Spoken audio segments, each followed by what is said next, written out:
Hello, everyone. This is Dwight Refiner's Fire with Real Deal Clips Bahamas.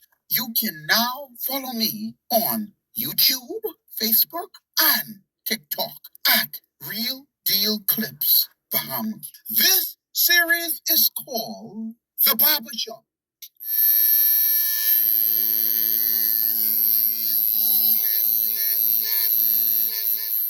I mean, people have been talking about constitutional reform for about 30 years. I've heard that. We cannot address the issues we have in this country by plugging holes in the Constitution. It needs to be a reform of the entire document and just have a referendum on it. To cherry pick certain aspects of the Constitution will cause a tremendous amount of problems. Because when you think you're fixing one problem, you create another problems. And if you don't have the foresight and the wisdom to look at it in a comprehensive way, you will create anarchy in the country. Because I can throw this little piece, I gotta let you continue. Because when you think of the transition, if you're talking about going from the Constitution we have to a Republican system, how do you make that transition without creating chaos? And then here's the biggest problem you're gonna have. Where's your law library going to come from?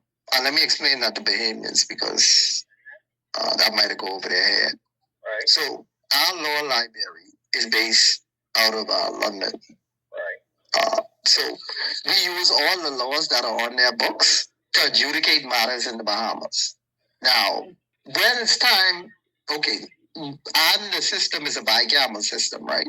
So the parliament, based on our system, doesn't have the ability to abscond. I'll explain that. The parliament, the way the laws are set up in the Bahamas to the bicameral system, the parliament isn't allowed to give away their power. Like the prime minister can't give away the duties of the prime minister to someone else. The parliament doesn't allow him to do it.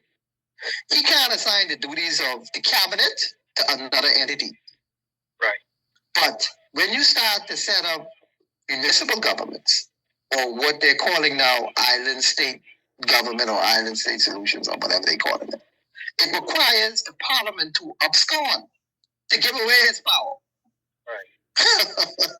So you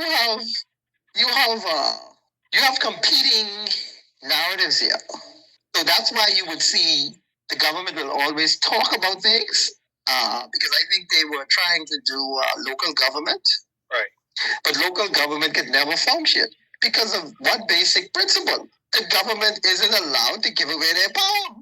These guys in the parliament will never tell you that. But based on the system that we have, the government isn't allowed to abscond. They can't give away their power to another entity. The Constitution doesn't allow them to do it. But it's flamming all the time. It's flamming the people. No, what the government does is the people are ignorant. And they exploit your ignorance. Wow. And then what has happened in our history is that we haven't approached the education of the system in terms of indoctrinating it into the curriculum of the schools. So I would characterize that as being civil neglect in terms of our obligation to educate the people about the system that governs and controls them. And the role they have to play in the system, because the citizens play a role. And what Bahamians don't know is that the system that we are in right now gives the people the ultimate power.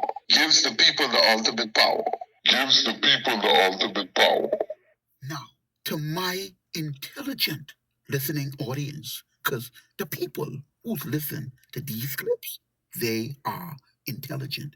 You ever ask yourself the question, why no government, PLP or FNM, from the inception of this country we call the Bahamas, have ever made it mandatory for the citizens to learn the Constitution of the Bahamas? Why was it never implemented for every Bahamian child to learn about the Constitution? Because they don't want you to know what power you have. But here's a man on the record breaking it down to open your understanding. This Ricardo Thurston is displaying the leadership qualities we need to begin a new dispensation in the Bahamas. One where the people, the masses, are empowered. And what Bahamians don't know is that the system that we are in right now gives the people the ultimate power. Gives the people the ultimate power. And I'll explain that to you. Right. The government can't change anything without the people's vote. Right. You know that the citizens could come together, and if the petition is great enough, they could stop any government's law. The citizens could do that. The citizens have the power to do that. Right. Do you know that the citizens of the Bahamas have the ability to write legislation? Yeah. The citizens of the Bahamas could come together and write a legislation that benefits all of the citizens of the country. And they can engage in a civic movement to gather support for it. And it'll be near impossible for the parliament to stop them from enacting that into law. But the problem Bahamians have is that they always want to give away their power. Right. So they go and vote for the politician, right? They never concern themselves with what the politician does, right, with the legislative pen that you give him. See, the power is not in the vote. The power is in the pen. There's no power in voting. All of that, all of the things people say, if you don't vote, you don't got no say, that is to placate the minds of Bahamians. Right. If you vote, you still don't have no power. Because the politician can legislate things that is not in your interest. You have no control over that. So there's no power in voting. There's power in the collective. When the Bahamian people decide to unite on an issue, they can't be stopped. That's why the politicians always try to divide them. The people always have the power. And they always had the power. What they lack is the knowledge. And we go back to the origins of the Bible. My people perish because of the lack of knowledge. The only reason people suffer in the Bahamas is because they lack knowledge. And now we come full circle to the immigration issue and the way it's been approached. What we're doing now in the Bahamas, we're not telling the real story about the Haitian being a part of the first formation of the Bahamas, of the formation of the Bahamas. Those Haitians who decided to be first Bahamians, ain't no different between you and them. I don't care what your last name is. Right. If his name is Dylan and your name is Roll or whatever, there's no difference between you. When that transition was made, all of you were recognized as first Bahamians.